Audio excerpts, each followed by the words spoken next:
Welcome back to the coverage of YCS Düsseldorf 2019. We started yesterday morning with 2,838 duelists spread over 2 events, but now we're down to the last 64. After 9 grueling rounds of Swiss yesterday, 3 more rounds early this morning until now, we now cut the field down to just 64 duelists. This is something we're more used to. We're not so used to 2,800 players. And we got the top 64 feature match between 2 players that are actually in their first YCS top cut ever. Let's bring them in. In the red corner, it's Raphael Neven from the Netherlands. I'm just kidding. You guys know this guy. He's a 2-time YCS champion, one of Netherlands' finest players. Raphael, how are you doing today? I'm all right. Yeah, I feel a bit sick, but I'm really happy I topped and relieved. You're really getting used to this. So what is your secret? How can you be so consistent? It's a combination of playing a lot, travel to every event, get as much experience as possible. Also try to stay calm. I used to be like a hothead and very, very tilting when I lost, and I'm working on that, and it's getting much better every time. All right, speaking of nervousness, you're now in the feature match area. You have been here before. I don't know if you ever get used to it. I mean, some people say they do, but it's on the stage with the bright lights in front of you. How are you feeling about playing in the feature match? It's always a bit like, you know, you have to try to get that idea in the back of your head, like get it out of there that everyone's watching, because it should be relevant for you. You should still play like it's a normal match, but of course it always feels it's very hard to take it. Yeah. All right. I guess you're happy with your deck choice for the event? Yeah, it's fine. It's fine. I wanted to play Lunanai, but I didn't have the balls to do it again. All right. But this deck got you here, so please take a seat and good luck to you. His opponent is an actual first time in the top card. We got Ludvig Hallstrom from Sweden. Hello, how are you doing? I'm doing fine. Doing fine. We don't have that many players from Sweden making it to the top cut, although I heard you have a very fine community there. Is that correct? Yeah, it's very good, very small, but I would say everyone is slightly above average at least.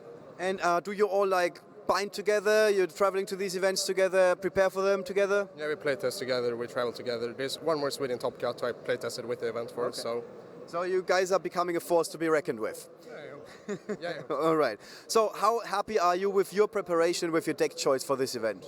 It was good. Maybe it could be improved in hindsight, but yeah, it's all right. It's all right. It got you here. Okay. You're now playing against Raphael. He has been playing in the finals before. He even managed to win finals twice, one time on this continent, one time on the other. What do you think your chances are like going up against Raphael? Should be all right. I played him round 7 yesterday, so yeah. Hopefully you do better now. How did you do in round 7 yesterday? Oh, I lost, but... Okay, okay. So basically you guys know what each other is playing? Yeah. Unless you had like an aneurysm or something. All right, please sit down as well. I think both of you guys are ready for this match. We need a die. You get to choose. High roll with 2 dice. Raphael's got that's a 9. Not bad. That's a 8. Okay, do you want to go first? I start. Yeah, I start. Okay, Raphael Neven wants to go first. With that, the stage has been set. Our players are ready. They actually know what each other is playing. So let's take you guys to our feature match commentary. That's Daniel Level and Marcello Barberi. And we're here. Top cut. Yes. Single elimination rounds. It's win or you're out. Exactly. Now it's the part where it gets interesting. It's the most important part of the tournament. We get serious now, and we thought we were gonna show you probably the hottest player of the moment. Raphael Neven is on a blast. He won YCS Chicago, and he's doing really well consistently at events. And I mean, if you just look at the points leaderboard, exactly, he's one of the top players in Europe, and yeah. Legitimately, is this going to be a back-to-back YCS cross continents? I mean, it could be. It could be. He's definitely one of the players that would be able to do it. And when he said he was relieved, it's of course because of the grind for war points. Exactly. It's gonna be a big deal because as in YCS Utrecht, when you have a top 64, it means there's more points. And his main goal was to top, because I can talk by experience after you've won a YCS. Sure, it's always a good feeling. You always try to win even more, but your goal is to go to the World Championship. And Exactly. Raphael still is missing that goal, so that's on top of his mind. He wants to go there, and to do so, he wants to top. He did. So from now on, it gets easier for him. So we have a pretty interesting matchup right now. Raphael, just like we were talking about before, when you try and go for points, you just want to top. Sure, you want to win, as everyone else, but your main goal is to have a consistent deck, and he thought the most consistent deck was the newest. Exactly. So, Lunar Light was the deck at Chicago Yeah. to win the event. except because why? In the US, you can't get any more points for words. Exactly. So you can see the difference in Raphael mentality, which is obviously a pro player, we can say by now. He went to an event over Chicago. He can't get points, so he risked it a little bit. He plays something out of the comfort zone, and he did win. Now he's here. He wants to top. He doesn't care about winning as much. He just wants to get the points, and he plays a consistent deck. And luckily for him, or well, more than lucky, probably deserved it, he's in the top card. And he's playing against Ludwig, which on the other hand, he's playing one of the decks we expected, and it's Sekka's Light Thunder Dragon. Yes. So And this is something we've mentioned before. And this is probably the build that if I were playing Thunder Dragon for this event, this is what I would be looking at. it's exactly. This gained popularity as well in YCS Chicago, and with Aaron Foreman, for example, but many other players using it. And it's quite a scary deck, because he can do through a lot of combos using the Guard Dragon's links we have seen. Exactly. And he can handle multiple negation, multiple cards away from your opponent hand. Yeah. And even more in this build, because the spice for Ludwig is the Now Space engine. He's playing the connectors along with the Dolphin, and that can definitely come in handy. Anyway, with no further ado, let's just go to the table. Exactly.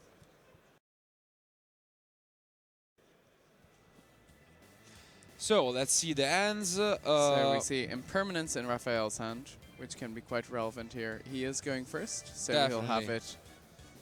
Realistically, it's not going to end up negating spells or traps in this matchup, but every bit of extra interaction and extra back row is a great boon Sure. for him here.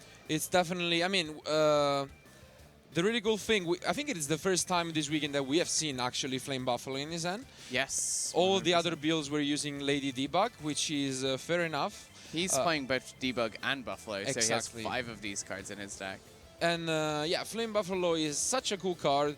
As you said, you can draw into your non-Salamangreat cards. Exactly. And it's basically a safer version of Pot of Desires. Yep. And the reason why Raphael is using it instead of Pot of Desires is because of Sanctum. He's playing Sanctum. He told me that it is one of the best cards of the format, in his opinion. And you don't want to risk banishing the site, and there is the Sanctum. So, quite a Looks big deal. like he might have drawn the site as well. Did he? He drew a monster alongside the Sanctum, but it might just be the Gazelle. That would be unfortunate. Sanctum is very scary in the format. I think once you see Sanctum, if you're on an extra deck like this Thunder Dragon deck, you kind of have to hold any interaction such as Ash Blossoms for that Sanctum. For sure. It's one of the scariest cards in the format. Raphael is right. There are only a few decks that can still play without an extra deck. And we saw similarly to how the Amorphage monsters are getting popular. It's basically the same thing. And unfortunately with Sight, if you don't deal with it immediately, then you can't attack over it. The effect is still lingering for the entire turn. So Yeah. And as we see, Raphael is just going through the motions. He's doing his kind of turn 1 cycle of skills. He's just getting everything lined up, getting that board that he wants to see. And then anything extra he has, the impermanence and the Sanctum, that's fantastic. yeah, because he'll get and set luckily for. he did not draw the site, so Yes. the Sanctum is live and is gonna be really a good card. It seems he drew a Flame Buffalo. Yeah. It's a similar color picture, but Yeah. Fair enough. And the really good thing about Salamangreat is that when you start things off and you have the roar, yeah, you can negate anything that would contest the site. So Yes, the Ash exactly. Blossom or I don't know, the impermanence if you use it right away. And Raphael is just saying, we're just going to sight straight away. And that's quite interesting. Blindly, you might not be as inclined to do this, but having spoken to him just before the match, he knew what his opponent was playing. It's most likely that they both know what each other are playing. They've been close to each other for the entire tournament, Indeed. most likely. So, yeah, summoning the sight here seems completely reasonable. The Thunder Dragon deck does have the advantage that if he can cheat a normal summon, if he can gain some way to get a monster on board, he can at least tribute summon a big creature and start contesting the board a little. Yeah, But that will be difficult through the trap cards. definitely. And Raphael negates the Sekka slide right away with Roar. Yeah. Makes sense. And we can see that this game was definitely decided by the die roll in a way, because they both had really, really good opening ends. The Flame Buffalo, though, gotta say, was the key card, because if that was a Lady Debug, the opening would have been really similar, but the Buffalo drew the Sanctum, and that's the main difference in this game. And that's something that you see with Salamangreats and something that you also see with Striker in the format, is that as great as their engine cards are, they really are wanting to see the extra cards that they're playing, because those extra cards are their silver bullets and their... In that sense, is basically similar to how Zodiac was. Yes. When you were playing more of a draw engine, because basically you just use your tankies or whatever to get to the engine, and then you were drawing for your decks in hopes of seeing dimensional barriers, traps, solemn strike, whatever, even entrops, and that's the same concept here. You need so little to start things off that then a card like Flame Buffalo, it's really good to draw into the traps. Now it's in the usual danger train. And again, dangers mean that we're not completely stuck here as the Thunder Dragon player. We can try drawing into cards. If he can end on a Darkus Diablos, Lord of the Lair, that would be a very comfortable spot to be in. For sure. We had Neo Space Connector. That seems to be fine. Bigfoot summons. Do you think he would have preferred to have had the Bigfoot discarded so that he can destroy the monster on the field? Although it is the Balinks in grave. So. Not particularly. But the will of the Salamangreat, it's quite a big deal. And basically Ludwig doesn't see a way to get out of this game. So Raphael quickly takes game one. Mainly due to the Sanctum, it basically prevented Ludwig from extending anymore. And that's just the power of that card. How much pressure does Raphael's deck have? Like, on that following turn, would he be able to end the game? Or how does the deck climb up into damage? I mean, it can, because Raphael is playing Update Jammer, which is a link shoe that, when used as link material, allows you to attack twice with the next link monster. So that's like easy pressure you can come up with. Also, something important to notice, we talked in the past about how good Sanctum is, but something that I really love about Raphael deck is that he is maining the trap trick. That was something crucial, because if Sanctum is so good, why not play 6 copies of it? And that's the same he thinks. So and that's the thing, he has access to Sanctum, he has access to Impermanence, and he has access to Rage, all from the trap trick. Obviously Sanctum is the better card there, but it means that even if for some reason he draws multiple Sanctums, or if he draws the artifact from his deck, even just getting Rage is a big deal, because then you're free to search Roar and you have both. So I really like the inclusion. So Thunder Dragons, they're going to go first here, right? Yes. And we know that Raphael only plays Ash Blossom in the main deck. So now that we take a look at the side decks, he's definitely going to want to side in Drona Lockbird. For sure, that's really strong against this danger deck. Yes, while with the Ghost Reaper and Winter Cherries, he's not playing any target for this matchup, I believe. So yeah, the Super Polymerization instead. Yeah. It could come up, but is he actually playing targets for it? I don't think he is. so it's just for the mirror match. No. So Okay. yeah, he decided he doesn't want to have extra targets. So I think only the Droll and Luck Bears are gonna come in. If he feels like it, the Pancratops, well, I don't think they're particularly good. While Ludwig doesn't even want to side in much. No. I think he's playing the Ra. Is it? Looks like it could be. Is that Cookie Mario Drago? That's Cookie Mario Drago, I think. Okay, he got me excited for nothing. I thought he was actually playing the real Divine Beast of Ra. I've seen Oh, that would be great. Yeah, I hope it was that. Because I saw some people play that card to counter Sphere mode, and it makes sense. Yeah, we've not seen Sphere Mode perform terribly well this event. Indeed. And I think because the field is so broad, you do have the issue where Sphere Mode is great against the decks it's good against, but you also need to be able to play without your normal summon. Yeah. And there's just so many decks that end their combo on 2 cards, or end their combo on 1 card. So Ludwig opens the best end of this deck, which is Batteryman Solar and Wyver Buster. And Raphael right now only has the Fantastical Dragon, which wouldn't really interact, so he needs to see an Entrap with it. Because this combo alone, with 2-card combo, ends on Tunigates, Colossus, Saruya, and 2 cards from away from your opponent end, which is quite impressive. It's pretty good. Yeah. The great thing with Phantasme in this deck as well is it means you are less likely to be punished for only playing 1 copy of your Artifact Scythe, because if you have it in your hand when you resolve Phantasme, you can shuffle it back into your deck. Do you think he Phantasmes here, or as you know your opponent's going to be doing a lot more link plays, do you just hold it until you can draw more cards and see more of your you deck? probably just hold, because you want to be able to get to the Droll or to the Ash, so you can wait for the LP, for example. That should be enough. At least you can Ash it then, if you want. And because right now you can't even Ash School Dread by For sure. chains.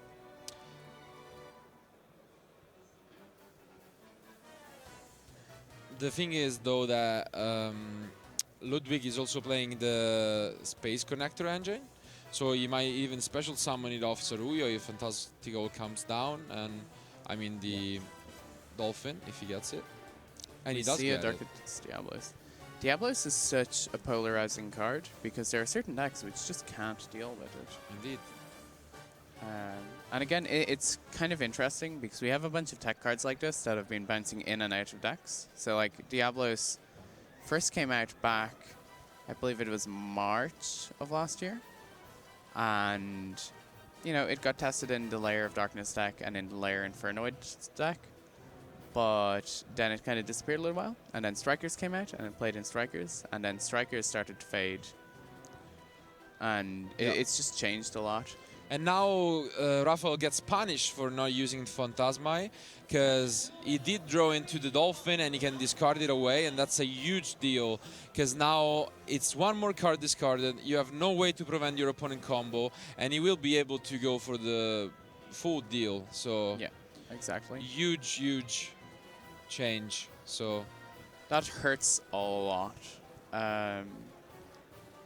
So was it perhaps correct to just resolve the Phantasme on the first I Link mean, summon? I don't think so, because to be fair, even if he's playing the Neospace Connector engine, he only plays 1 Dolphin, so he needs to draw into it and special summon it off Saruya, and it doesn't seem like it's quite likely. So now, though, the situation looks very grim for Raphael. He is not siding Sphere mode or anything like that, as we know. So there is no way to interact with this board outside of Entraps. He doesn't have any other artifacts for his Sanctum. So the Sanctum can only summon Sight. And this is the issue that control decks face in this format. And it's something where a deck like Zodiac had extra game, because with Zodiac, if you were going first, you'd end on a Trident. But even if you were going second, you could get Trident set up and interact straight away. Whereas, you know, your trap cards don't do much here. If you can wrestle back control of the board, you're good. But you don't have access to the Dark Holes and Raigekis or Kaiju Slumbers. So it's interesting. if we see the format kind of shaped this way, is it a possibility that we might see people turning back to finding board removal, or is evenly matched just going to be our de facto? Yeah, I mean, Removal. we're gonna have to see how it will develop. It's definitely not easy. And something we've seen here, for example, is a change in the trend. Everyone was playing Archive in Abyss. Well, now they're switching to Crystal Wing because it's easier to deal with cards like Bottle Load, and it makes sense. Yeah, Crystal Wing is such a powerful card because we're going to bring it up on Sure. screen for you guys here. For people who aren't familiar, not only does it let you negate a monster effect on field, but also when it battles monsters, it's able to increase its own attack it's really points. hard to deal with by battle. So And high attack points are very relevant in this format, particularly when Boral Sword and Boral Load are such prominent cards. So I think Crystal Wing, if you can easily make Crystal Wing, I'd take that. yeah, sure. I mean, it doesn't prevent cards like Evenly Matched, for example, but Yes. since you usually end on Zombie Stein, you should be fine with that. Yeah. And even if your opponent evenly matches you and you have a kind of clunkier hand or they find some sort of interaction, sitting on a Crystal Wing by itself can often still cause a lot of trouble for decks. For sure. So now... Raph gives a little shrug to the crowd and is like, Okay, you know, yeah. It's sometimes they just I have have seen everything. enough. I mean, there is plenty of time in the round, but Raphael knows where this is going. As we said, he does not play Sphere mode, and he can never out this board. So we go to game 3. A quick match for now. And now Ludwig can bring in the bombs, let's say, because he has the Dankos. And those we've seen are terrifying against Salamangreat, even though we have not seen on stream a Danko yet. For sure. So we've not seen a Denko today. yeah, We saw a good few against yesterday. Salamangreat at least. Yeah, that's what I meant. And yeah, the Phantasmaya also help in that sense because you can get to the Danko. This is a case where the argument for Sanctum becomes really strong, because the problem with the Salamangreat cards and with the Striker cards as well is they're very interactive and they require the opponent to be doing stuff before you can use them. Whereas Sanctum is a card that is giving you a control aspect, or more stun-like, as people would say. And yet, you know, standby phase, if Raph has it, he's just going to activate it. Of course. And that's one of the main reasons why he's playing it, because one of the few weaknesses of Salamangreat is Danko. Yeah. And with Sanctum, you don't care what they do afterwards. It's quite unlikely that they can do much without the extra deck. And it also summons monster that contests the Danko, so it's quite a perfect counter. Another thing to note with Sanctum is it's a very strong argument. If you believe Sanctum is a good card in this format, then if you believe it's a good card and you want to play a control deck, you're not playing Sky Striker. Yeah. Because it has such bad synergy with your deck. Exactly. Whereas with Salamangreat, you know, you're getting something so you can start link summoning during your turn, or else it's just a 2200 beater. Like, it gives you more damage on board. Exactly. And it doesn't prevent you from using your trap cards, unless your opponent has Torrential Tribute. You Could never happen. know. You never know. You can always, it's a 3. We tend to forget, but it is there. I think, realistically, we could see Torrential One day. reappearing sometime in the near future. At some point, it was one of the best cards, like in Zodiac format, for example. But like in a slow format like this, if there is a control deck that doesn't need to have a monster on board, then... Oh, to be fair, even Salaman could play it. Yeah. So. Another really interesting card that can be considered in a lot of decks like Salaman is Sky Striker Eagle Boosters is a really just generically interesting card. Like I think in a lot of deck building, you know, there's things like Masked Hero Darklaw, which is quite interesting in deck building, and that becomes a lot better if you have something like Eagle Boosters that you can protect it with. Darklaw is a lot less relevant this format, but in the format we just left, Darklaw would have actually been a very strong card if a deck could find a way to properly get him set up. So, we're expecting Raph to go first here, I assume. Of course. So let's see The Danko are the main concern. He draws into, seems like a combo end. Monster Reborn, the Search spell. Maybe the Buffalo? Looks like a Buffalo, yeah. That would be a huge deal, because right now this hand is basically just Salamangreat cards. And a Spinny. Spinny and Buffalo seems quite nice. It is the Buffalo. And that's a huge deal now for Raphael, because you can see here the difference between Lady Debug. If that was a Debug, sure, this hand was good, but it's not like if you have a lot of extenders in this deck, you can do a full combo or any type. You just don't need that many cards. And when you have the Buffalo instead, you can actually look for different cards, and it's a huge deal. I mean, the great thing about Buffalo, right, is that it sees more cards. Yeah. And it's quite possible that those are not going to be Salamangreat cards. So that's the best part about it. The best part about my Salamangreat deck is not the Salamangreat cards. I mean, it is true. Yeah, but I mean, that's the thing. We are seeing a format where there's a lot of kind of powerful staple cards, and it's just which engine helps me get to these most kind of consistently. So the Spinny gets discarded, and he draws. I saw a trap card, so that's already really good. And that's kind of funny because you have enough trap cards in the deck that you don't mind if you draw one or two of them. Yeah. In fact, it's better for you because it means that you can end on a much more impactful board. And he drew Sanctum, which is really nice pickup and here. That's the power of Buffalo, yeah.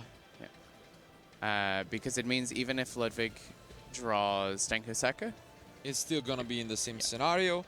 Now we see that he is waiting on the Phantasmai. Do you think he's expecting him to go into a second buildings to play around Kaijus, or why is that? I'm not sure.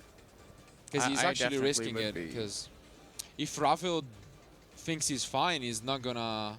That's why I think now Ludwig is thinking. Yeah, that would be reasonable. Yeah, realistically, I don't think seeing 3 cards rather than 2 cards is big enough of an advantage. Yeah, and he's going to come to that conclusion. And that's why he goes for Phantasmai. Well. You obviously want to look for Danko. Yeah. Let's see if he gets it. But he has a lot of draw power to try and find Danko.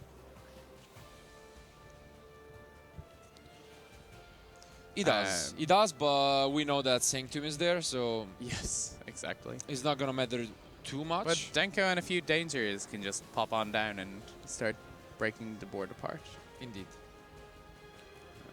And you have seem like he gets as well. So. He does not get it, but I mean, even he potentially could draw it for turn. If either of Seka's Light's effects resolve, he could gain it then. And also, you're putting more pressure on your opponent because your opponent does know that you're statistically more likely to have seen side deck cards here.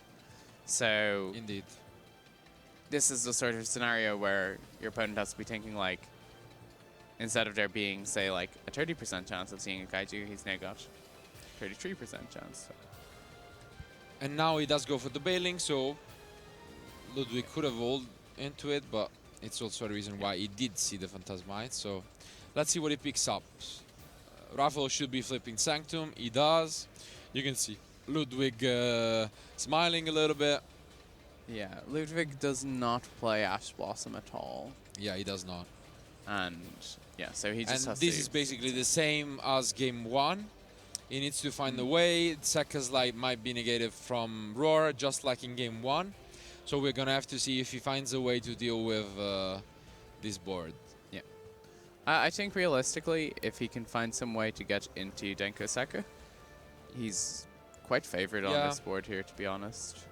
The thing is, you want to use the Seka's Light as well. So unless, I mean, you can set it and go for the dangers, but...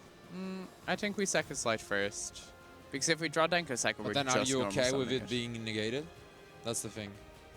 I mean, something's going to get negated. Yeah, that's like, 2 cards. You just accept it's going to be negated, and then you can use it later on in the turn to do a shuffle and try to draw into something you need. Bigfoot needs to be summoned. Let's see. there could have been an argument for going for Bigfoot first. Yeah, by setting the Sekka, that's what I meant. Yeah. So he gets the Tsuchinoko out of the end. I mean, even though he can't access the extra deck, he's still making a pretty good board, honestly. Yep. And that's the thing. Like, Raphael has stopped him accessing the extra deck, but the Thunder Dragon Danger deck is able to just throw a bunch of guys on board and start going on the beatdown plan. We're activating Sekka's Light's banish effect.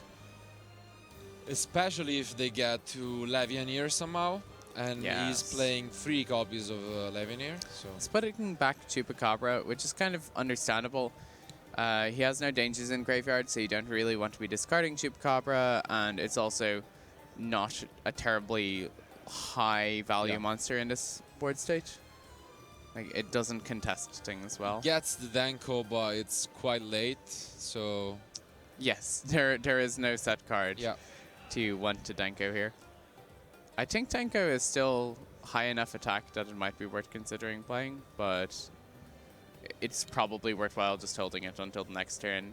We've survived the turn of sight, and we're able to contest the board a bit. Yeah, and that's what Ludwig is doing. He thinks that he's fine, so that this board can get him to next turn, and then if that's what he's thinking, why not just keep the Denko for next turn, so he can try and push again. Baelings protects, and... Baelings is a hard once per turn. It's a named once per turn, so it means that even though he has 2 in graveyard, he will not be able to activate the second effect, which is unfortunate. Sure. But I mean, you still get to keep the Stalio, which is quite a big deal, and he picks up even more. So now he has the Circle, and he can go on and try to combo off. Yeah. He also has the Monster Reborn, which is not a joke at this moment, because he can even just get something out of Ludwig Grave when he gets there. So yeah, exactly. He could grab something like a Phantasmi or the Bigfoot after they're sent to the graveyard. To push a lot of damage. And Raphael is playing the Bottle Load, which we have seen is able to go into a crazy combo with the Update Jammer, where you attack twice and you can steal 2 monsters from your opponent, which is quite ridiculous. We've not actually seen this combo yet, and it is quite an exciting combo. Definitely. If we are going to see it. It would be really nice to see it in action here. Let's see if Raphael's does. Monster Reborn gives us access to Sunlight Wolf, right? So then the board as it currently stands plus Monster Reborn is a board load if he wants to use it. That's why he's debating on the Stalio, because he doesn't want to lock himself under only using fire for this turn. Yeah, yeah. Big Spore Load is, of course, dark. Yeah. Which is an interesting thing, because, again, it's one of those Dark Link monsters that makes the Orchist deck quite playable. He goes for another Buffalo, discarding Falco, and this is just not ending anytime soon. No. He picks up even more. He picks up the Fusion of Fire, which is not particularly good because of no links on Ludwig Field, but you can still have even one more big threat. So yes, yeah. I mean, it means it's all about having contingency plans, right? Ludwig has a lot of cards in his hand, and while we know with our perfect information that they aren't presenting much of a threat here, it is a case that you want to play to your outs. Sure. And, you know, you don't want to lose to a random Battle Fader in top 64 of a YCS. It did happen. So so I've heard. But yeah, right now it seems like he's doing fine. He can definitely go into the Violet Chimera OTK. So it just depends how Raphael wants to do this. But he has all the tools he needs to end this duel even now. It's gonna have to come up to also the Phantasmi being relevant, because you need to target your opponent monsters to go for the Violet Chimera OTK. So if they have a Phantasmi, then it gets problematic. So. And this is where the point in the day that we're at really starts to become apparent. You know, these guys have been playing, this is their 13th round of Yu-Gi-Oh! Across 2 days, and they've probably been doing a bunch of testing prior to that. So it's really important that they're able to stay focused, stay in a good headspace, and make sure that they're not kind of tricking themselves into the wrong play. Sure. And so we see that Raphael is being very diligent, and he's counting numbers, he's checking, is this enough damage? Will this line get me to where I want to go? Which, of course, is his attempt to progress to top 32. It should be pretty doable. Even if he goes for the bottle load, if he doesn't want to go for Fusion of Fire, it's quite easy. I think so. So- If he cannot find game here, though, or if he messes up, then I think the Thunder Dragon deck is in a really strong Yeah. position to take the game on the following turn. So there's pressure there. He's somebody that's used to the heat of the lights, but for anybody that's not been on feature match before, you know, it's a very different experience to a normal tournament, and it can be a lot of pressure on people. Definitely. So the Spinny is activated, and they're debating whether he wants to negate with Phantasmai, because apparently he was saying it was fine, so now they're just debating whether he wants to negate or not. So, because let's remember, yeah, he does negate, and that's a big deal for the OTK, because now he gets to discard the Jackalope, and it's gonna be one more threat on board. So Here's Nessie. Yes, and the interaction with Dangers and Phantasma is a really interesting one. It makes it a much more valuable card for the Thunder Dragon deck than a lot of decks in the format.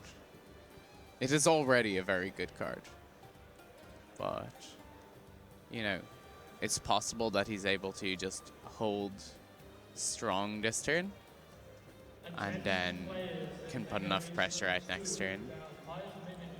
So now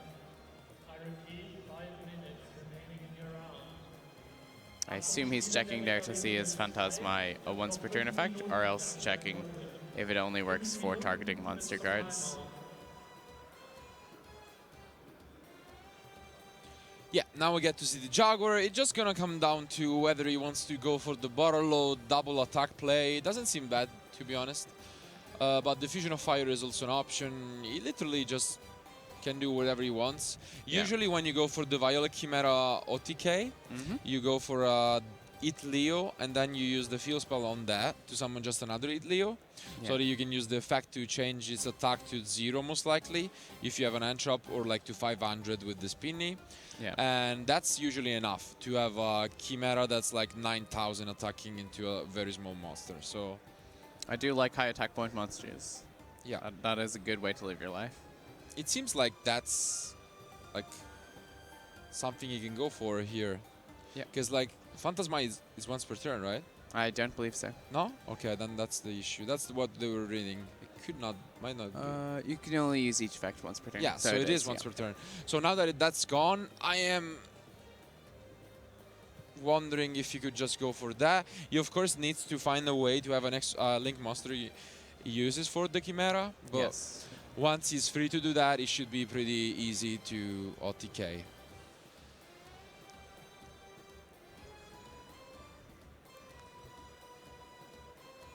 What's your thoughts on these mixed extra deck type decks? So like Salamangreat, we're seeing they have fusions, Yeah, they have I like it. Xyz, links. I like it a lot. I think that was one of the reasons why I was playing Pendulum, which is a deck where you play even more. You play all of them. You play Pendulum, Synchros, Fusions, XYZ, and Links. And I think it's one of those decks where you have a lot of fun while playing. And yeah, it seems like he's going for the OTK. He shows the Fusion of Fire and Shake, and Raphael takes the match. So congratulations to him. It seems like he's unstoppable lately. So let's go to the post-match discussion. Wow. What a great game. Yeah. Like, really interesting matchup to watch. And it really is a testament to what we were discussing earlier about the impact and the power of Artifact Sanctum in this event. Because each of the games we saw Sanctum resolved. And the Thunder Dragon deck has so many cards, but it couldn't do anything with them because of Sight being a proactive response. And I can't stress how much I like the fact that he's actually playing even the Trap Trick. So he has 6 copies of Sanctum, which you can dig with Buffalo, which we've seen both in Game 1 and Game 3 provide him the sanctum. So it makes sense that he's doing that. And we even got to see for the first time, even though he didn't summon the Chimera, he was about to, the OTK, which is also a part of the deck. So Salamangreat, we saw. When going first, he has like 1 or 2 interruptions. I feel that's not so easy to deal with. But then when he goes second, if he plays Fusion of Fire, it's easy OTK. Like, as long as they have a monster on board, it's OTK already. Exactly, So that's incredible. But I want to say again, congratulations to Raphael. But before moving on to the interview, let's just go through some datas and let's go to the round 1. So we have seen this before. We know that Salamangreat was the most played deck. Raphael just proved to us how good the deck is. But let's just move to the top 64 because that's what we care about. So we checked again at round 10, I believe, yes, and we saw that Salamangreat was still most represented. And again here, top 64, we see Salamangreat by far, almost half of the top cut is Salamangreat. It's definitely impressive. So there are a lot of Salamangreat, but still we have the confirmation that this event is about as wide as other YCS we've seen. You can see we have Lunalight with only 1. That means that the other are 8 different decks. So we have so many. We have like 16 or more like different decks. It's incredible. So we have 16 different decks in the top 64, and we expect a lot of different matchups as we have seen already. Different matchups all day. My pick is still the Danger Orcust. I'm in love with the deck, so I hope it will do fine. From what I understand, the 2 Danger Orcusts played each other this round. No way. So we still have one of them in the event. Sure. It was Ping versus Tom, and so I'm pretty sure one of them has been knocked out now. Okay. But I want to see Danger Orcust. The For deck sure. does a lot. There's also some other exciting things. We have Subterror, we have True Draco. Yeah, there are, and we have 8 other decks. But let's also take a quick look at the country breakdown for the event. If we... So in top 64, we have... as we can gonna show you, that's the situation. So Germany still standing at the top, not a surprise. We had over 1,400 players. So, I mean, half of the top card and even more is Germany. Exactly. But then, honestly, the conversion rate is not as bad for the other countries because we saw, for example, Italians and were only 79 at the beginning, and now they're the same as UK, which is also showing up quite nicely. And nice to see that the Vietnam is still there. Yeah, it's probably the guy we featured earlier. United States also showing strong. So we've seen that this tournament is definitely a peculiar one. We have not seen a YCS like this before. I am getting more and more excited about this event. There is still so much to see. So thank you for watching, and let's go to Oliver that is going to be with Raphael. Thank you very much, Marcello. Here we are again on the main event stage with the champion, Raphael Neven. Quite the hard match. It seemed at first like it would be smooth sailing for you after that first duel. Maybe run us through it again. Like, I knew Thunder Dragon was like the matchup. Game 1, I need to win the role. My deck is extremely consistent in drawing Sanctum. That's like that's why I play 3 Buffalo to draw into it. I play 3 Trap Trick, etc., etc. So when I won the role, I was like, all right, game 1 should be fine, except if I break or something. Game 2, I know I'm like dependent on my hand traps. Wait. So game 1 goes well. You win. You know what you're playing against. What are you siding then? Oh yeah, well, we knew each other because we played already in Swiss. And like I sided out the trap trick because the Sanctum is still fine if I draw like 1 hand trap and he can't make it a full board. I can like Sanctum next turn, but like keeping all the traps in is a bit too much. And I need to make space for the draw and lock boards. I sided, and like Super Poly sometimes can like steal a game if I can get some kind of Salamangreat setup. But going second is very hard against Thunder Dragon if they draw well, and he drew like yeah, he had the full combo. So I knew like after some minutes it could just better like scoop. I just wanted to see what this deck was all about. So when I saw the new Spacians and I saw it in game 1, but I still wanted to like keep the Phantasme in game 2 because when they go for the Guard Dragons, they have 2 Link monsters, so I could got more cards and hopefully draw more outs. But yeah, the Dolphin was very good, I guess. So you didn't see his entire deck in the Swiss match that you guys were playing? In the Swiss match, I haven't seen any new Spacian, so I thought it was just a stand-up Thunder Dragon, so I was really surprised about that. In the end, game 3, I opened Buffalo, drawn to Sanctum again. Like, So sometimes that's very easy, yeah. So you focused on that one key play. You said going into the match that you're not like 100% happy with your deck. You've played a lot of rounds with it, obviously. What would you change about your deck and why? My side deck, because there are 14 cards in it. What's with the 15th card? I was in the line and I needed to make a 2 into a 3, and it was either going to be caught by the grave or have a storm duster. But then they announced like, we're going to cap the event, hurry up. Under time pressure, you didn't... And then we the judge, the total count of the deck list was 15 for the side deck, but when you add up the numbers, it's 14. Oh. And the judge was like, all right, it's fine. Well, the judges also had to work very quickly, obviously. No, it's all my fault, obviously. Like I shouldn't be stupid. And like, what would have been the 15th card? In hindsight, it might have been me Sayuja, so I can side it in with the cherries against the Thunder Dragon matchup. Or if it's Storm Duster, because that's good with Trap Chick against slow decks. All right. So some interesting options basically for future tournaments. Yeah, for sure. Yeah, there's lots to improve on it. All right. So now you're in the top 32. Does anything change for you at this point? I think you were grinding for Worlds points, so you kind of won already in that sense. Or do you now like reset your goal for this weekend and you want to win it again? Like back-to-back win is the dream, right? But like, like I said, I'm super relieved that I already got so many points for the Worlds race, and I have the same mentality right now that I had yesterday. Like, we'll see how far it goes. Like that. Everything here is like icing on the cake for you. Yeah. All right. Thank you very much. Best of luck. Guys, we need to check the time. I'm not 100% sure if we can run some games in between rounds. We're going to check with our main event registration. There is a chance that we're going to be playing some more games for some cool prizes. So in any case, it's going to be working out for you guys to just sit here in the area, because we're either having a feature match or we're going to have some cool games. So see you guys very soon.